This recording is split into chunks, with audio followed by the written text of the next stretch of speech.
যে প্রাকৃতিক উপায়ে কীভাবে গরুগুলো এখানে সরানো হয় এবং তারা কীভাবে ঘাস খায় আমরা এটা আসতে দেখতেছি। দেখো কি সুন্দর না?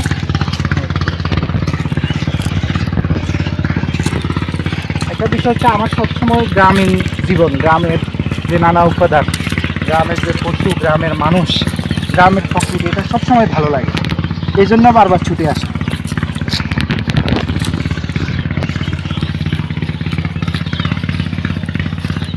এই যে খামার বাড়ি, যেটা খামার বাড়ি বলতে দেখো এই যে খামার বাড়ি, এগুলো হচ্ছে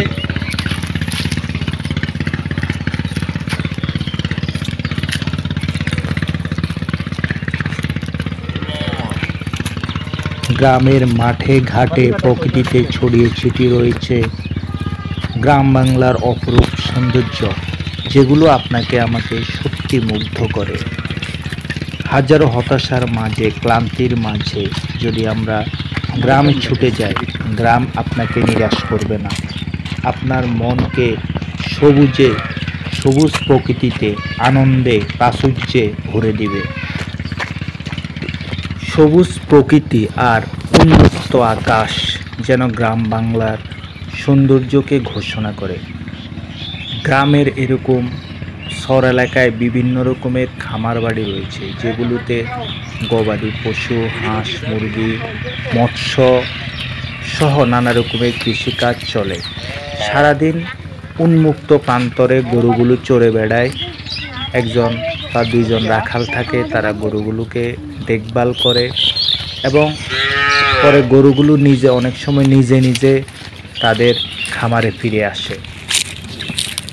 এখানে গরু লালন পালনের জন্য বেশি খরচ হয় না, একদম প্রাকৃতিক উপায়ে গরুগুলো লালন পালন করা হয়। মানে ন্যাচারাল বিউটি 4K যেটা দুধ পাওয়া যায়, সেগুলো মানে পুরো এলাকাটা উৎকৃষ্ট মানের এবং মানে গুণে সুস্বাদু। জীবনে এগুলা কল্পনাই করা যায় না।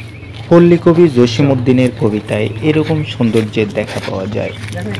তুমি যাবে ভাই, যাবে মোর সাথে আমাদের ছোট গাই, গাছের ছায়ায় লতায় পাতায় উদাসী বনের বাই, মায়া মমতায় জড়াজড়ি করি, মোর গেহখানি রহিয়াছে ভরি, মায়ের বুকেতে বনের আদরে ভাইয়ের স্নেহের ছাই।